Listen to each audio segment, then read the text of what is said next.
we've got the remains of all the old TVs that I used to scrap boards for. Must go sometime. Watch out the next Cray Valley junk sale, basically.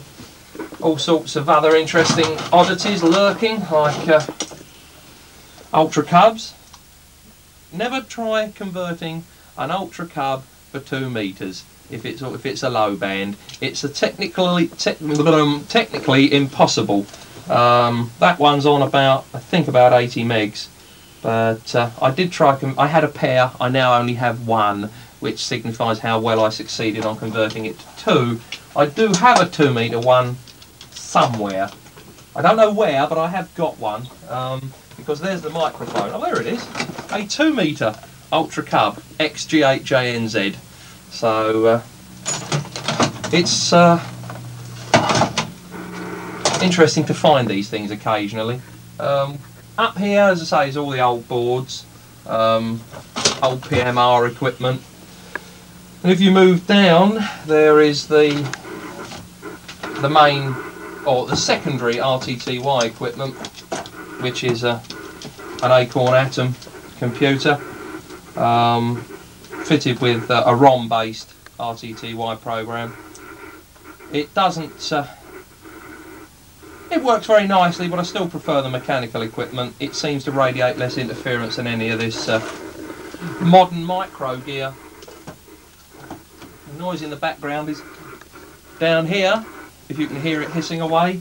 4 meters AM, the man's mode on 4 meters. There's nothing else other than 4 meters AM. There is loads of junk in there, and there's loads of junk in there. And there's loads of junk on the floor, as you can see. Approximately, what, 2 foot off the floor, would you say?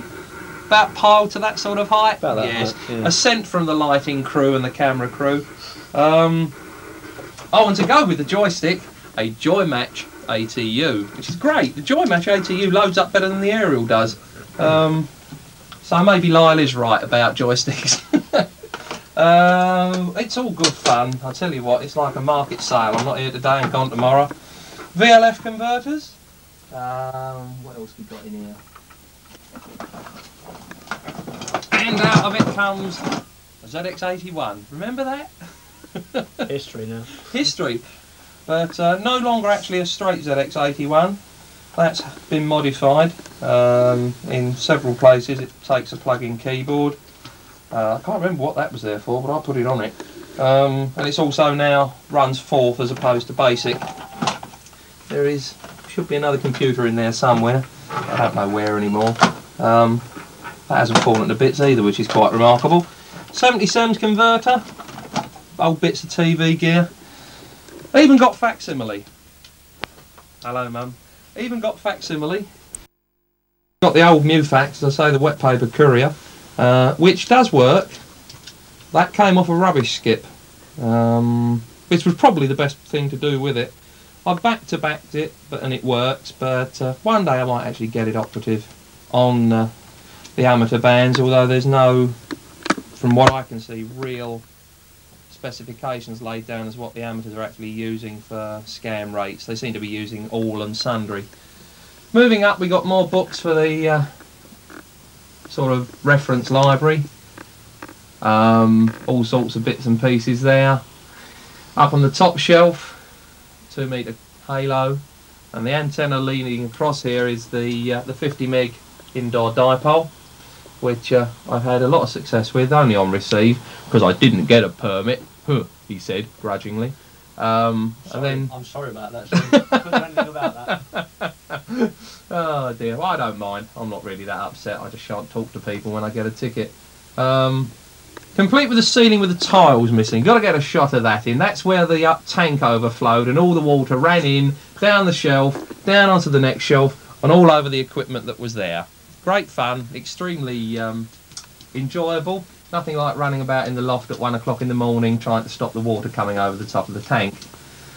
Up on the shelf, well, that's the chuck-up shelf, and you can see what's on it by the weight and the bow, or in the weight of the bow of the shelf.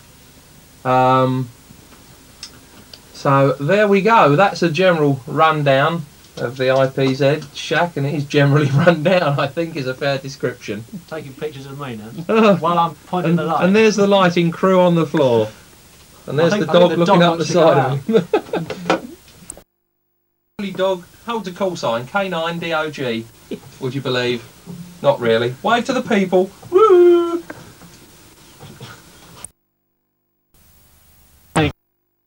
Beckenham, gateway to the south. Kelsey Lane, home of G4FAM.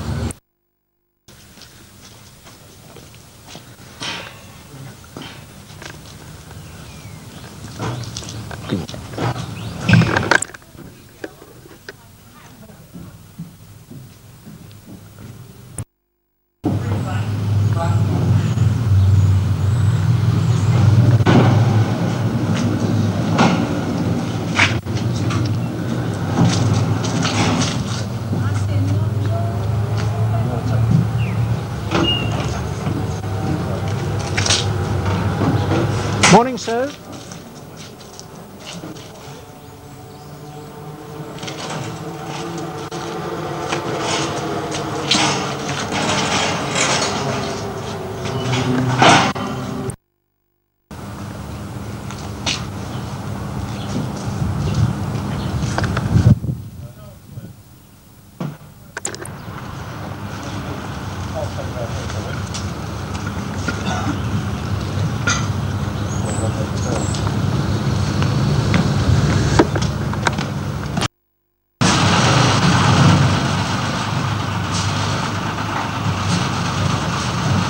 Crispin. Crispin.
Now to Chris Henderson's house in the heart of the countryside, and Chris has invited us here to come and show us his radio shack. So over to you, Crispin. It's all yours. Have I? Good afternoon, Keith and Phil, and very bright light. Welcome to Bella Payne, Beckenham. Not hardly the heart of the countryside, but it's fairly secluded, shall we say that. Haven't done a lot about putting together the shack at the moment, but there are various parts of the house which contain radio gear, etc., etc. A big event today was getting a tower over from Sidcup.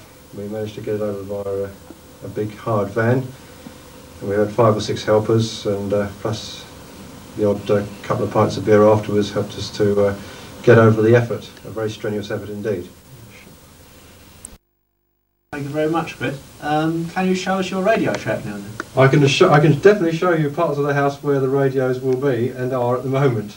But as I say, I haven't got a shack as such to show you yet. Le shack numero uno, up here.